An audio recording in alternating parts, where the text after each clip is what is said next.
The number one most dangerous fiber in the world is refined fiber.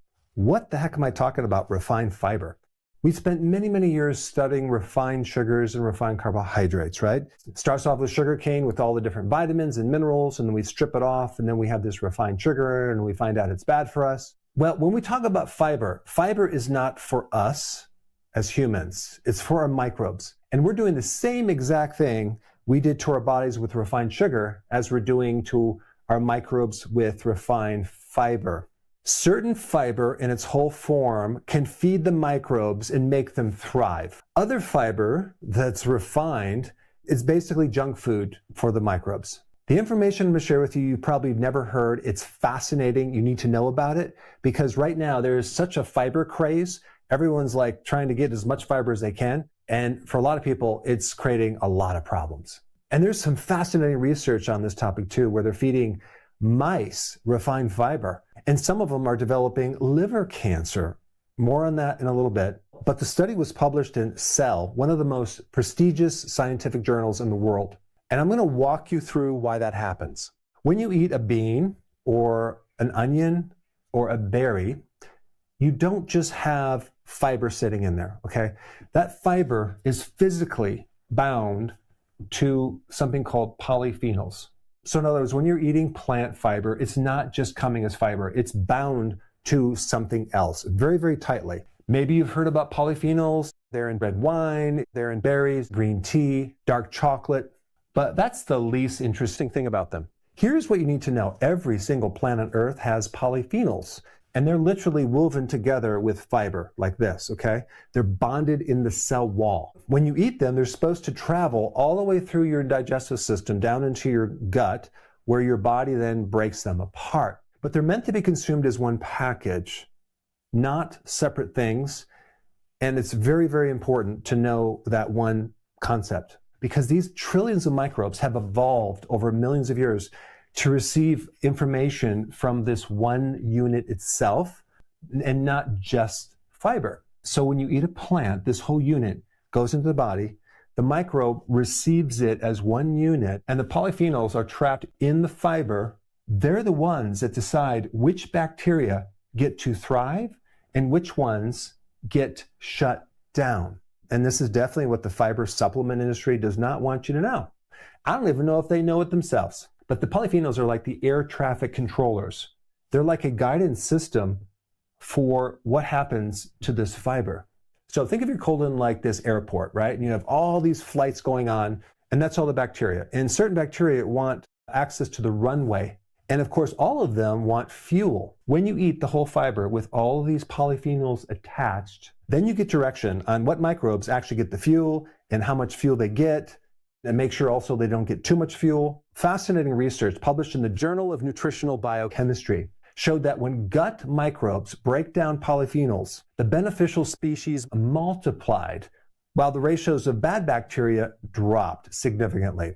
So the polyphenols weren't necessarily just feeding the bacteria randomly. They were selectively promoting the good bacteria and suppressing the bad bacteria. And the microbes that got promoted and got fed, they made short-chain fatty acids. This is the fuel for your colon cells. And in a 2025 review in Frontiers in Nutrition, they confirmed this across multiple human trials. When people ate foods rich in both fiber and polyphenols, things like nuts or spices or whole grains, they consistently grew more microbes that make these short-chain fatty acids.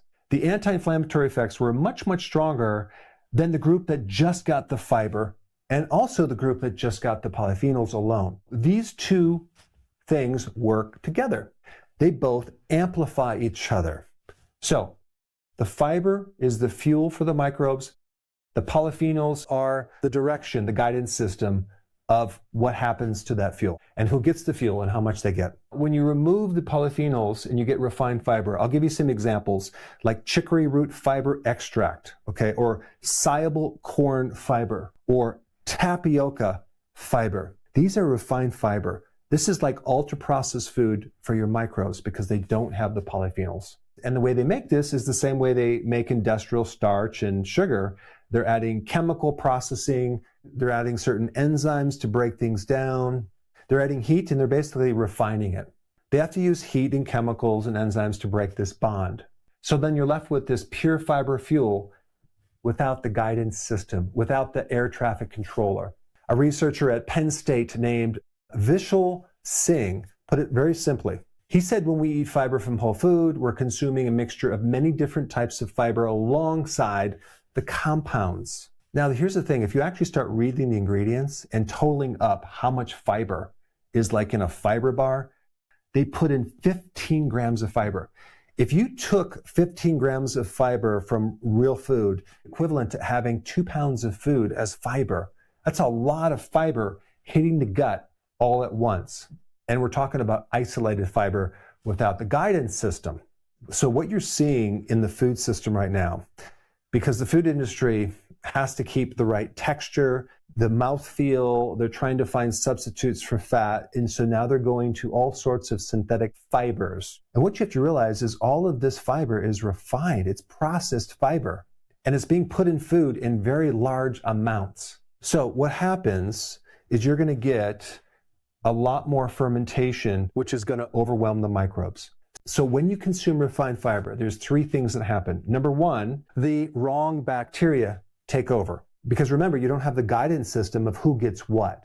Number 2, the fiber is going to ferment way too fast in the wrong place. Now this is critical. With whole food, it's a slow process of breaking things down. But in refined fiber, it's already broken down. By the time it hits the small intestine, where you really don't want a lot of fermentation, if any, that's where you're going to start getting fermentation. And this is a really big problem. They call it small intestinal bacterial overgrowth. And I don't know if you know this, but we don't want a lot of bacteria in the small intestine. We want it mainly in the large. Then number 3, the lower colon starves. It doesn't get the fiber. It doesn't get the fuel it needs. So what is it going to do at this point? It has no choice. It's going to have to eat its own mucus layer. Now we get leaky gut. Now we start developing autoimmune issues. Now we get inflammation in our gut and pain and all sorts of GI issues. So in 2018, researchers at the University of Toledo published a study in the journal Cell, one of the most respected scientific journals in the world. They fed mice a diet containing inulin, which is a fiber. Guess what? The mice developed liver cancer. When those mice were fed the same amount of inulin, but inside a whole food-based fiber diet, not the refined one, there was no cancer in that group at all. Now, this was an animal study. It wasn't on humans, but still, it gets us to start thinking about what this refined fiber is actually doing to our bodies. We don't need another ultra-processed refined fiber for our microbes. So what should you do? Stop focusing on trying to increase your fiber. Start eating foods that are naturally colorful, the polyphenols. Eat whole foods. Add fermented foods to support the gut. Avoid high fiber supplements. I would not recommend consuming any of these high fiber supplements that so many people are sucked into, and they don't realize what's happening to their bodies. And so adding more fiber just makes it worse. They probably need to do carnivore for at least a couple of months to do a reset and get rid of the thing that is actually causing that excess uncontrollable fermentation.